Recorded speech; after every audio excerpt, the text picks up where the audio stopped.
The degree of the corrupt cases in Mexico is so high that people are just saying enough, it's enough. So that's why different members of civil society and academia began to gather and put pressure in the public opinion and work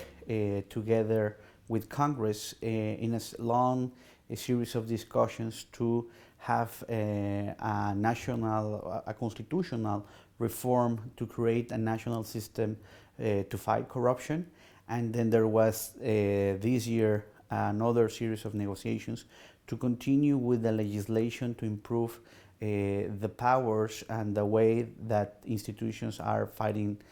corruption in Mexico. There was this civic movement that started in early spring, where thousands of people went and gathered signatures to support a citizens' initiative that was finally introduced as a bill in Congress and discussed precisely as part of this new legislation to fight corruption, showing that there is a citizens' energy very powerful in order to really begin tackle a problem such as this in Mexico. Now, it is very clear that a phenomenon of corruption does not distinguish partisan lines. Different organizations that really are putting together their efforts to create walls more effective against corruption, under the understanding that is not a phenomenon just that is related to the public servants, but also imply a private interest, and that they work as a network of corrupt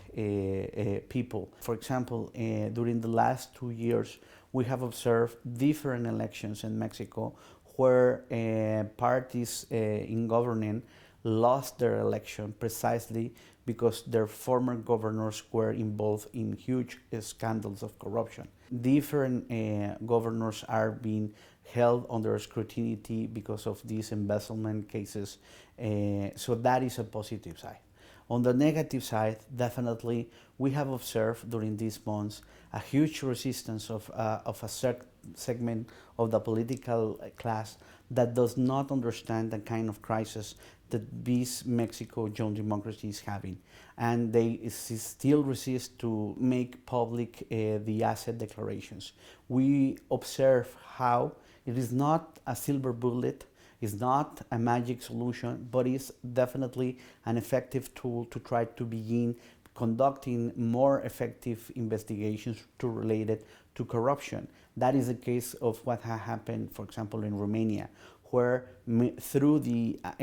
asset declarations that were public there and the pressure of civil society, there were thorough investigations, and now several hundred of government officials, including generals in the army, are in prison because of corruption cases. That is the aspiration that we should observe in Mexico. On the one hand, to prevent more corruption to take place, but on the other, also to be more effective in the kind of investigations of several of government officials and members of the private sector that have been involved in this network of corruptions, and that they face the consequences both in administrative and in penal ways, and finally, to, in that sense, to improve the capacity of Mexico to enforce the rule of law. Because if there is an Achilles heel in the strategy for development in Mexico, is precisely the weak capacity of the Mexican state to enforce the rule of law. The health of Mexico's young democracy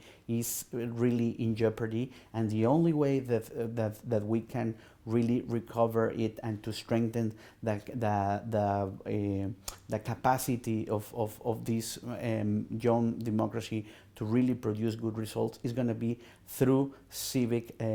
participation, to increase the political cost of these kind of actions, to really not only complain but also act as responsible citizens, to demand rights but also to fulfill